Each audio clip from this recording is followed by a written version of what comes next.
Itinanggi ni AFP Chief Romeo Brawner Jr. na may destabilization plot laban kay Pangulong Bongbong Marcos. Na-misquote lang daw siya. Nasa frontline na balitang yan si Marian Enriquez.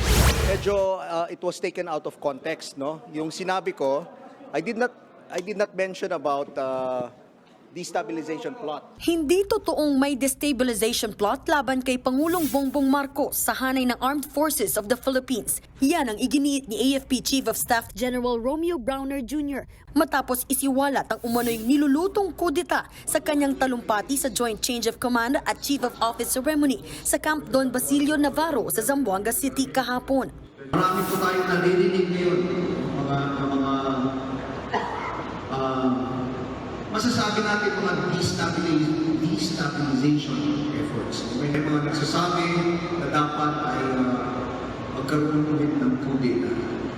Ang paliwanag ngayon dyan ni Brawner, Kasi pag sinabi nating plot, parang plano na ito na i-execute na lang, no? So, ang sinabi ko during my statement was that may mga naririnig tayo na mga ugong-ugong ng mga destabilization efforts, no? Yun yung specific word na ginamit ko. So I did not use the word plot. simpleng panghihikayat lang aniya sa mga sundalo na huwag sumama sa mga pagkilos ang kanyang sinabi sa naturang talumpati. Some of them were former officers of the Armed Forces of the Philippines. At nakausap ko yung iba sa kanila. Sabi ko sa kanila, "Sir, you have the right to do that because we are in a democracy. But please, do not involve the active personnel of the Armed Forces of the Philippines. Awa na tayo sa ating bansa.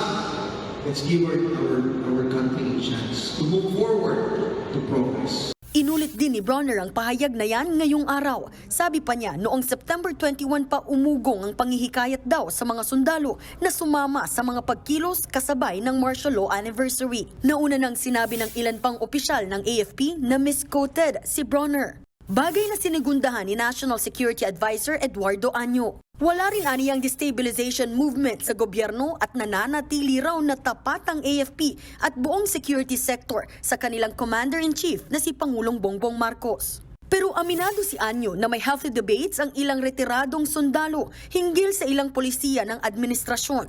Tiniyak naman ni PNP Chief Benjamin Acorda Jr. na suportado rin ng kanilang hanay ang administrasyong Marcos. Well, on the part of the PNP, we are doing our monitoring also. But as regards sa PNP side, we don't see any reason for going against the government. We are very much, lalo ang police, we follow the rule of law. Tikom naman ang bibig ng liderato ng Kamara sa umugong na destabilization plot.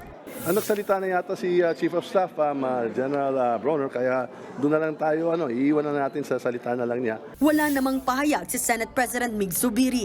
Ang oposisyon naman kumakalap pa ng karagdagang detalye tungkol sa issue. Bilang bahagi ng minority at bilang bahagi ng oposisyon, isang pangunahing concern na yung democratization process natin sa Pilipinas, already as difficult as it is, ay magpatuloy at mas gumanda, no? Patuloy pang kinukuha ng News 5 ang panig ng palasyo pero wala pa silang tugon.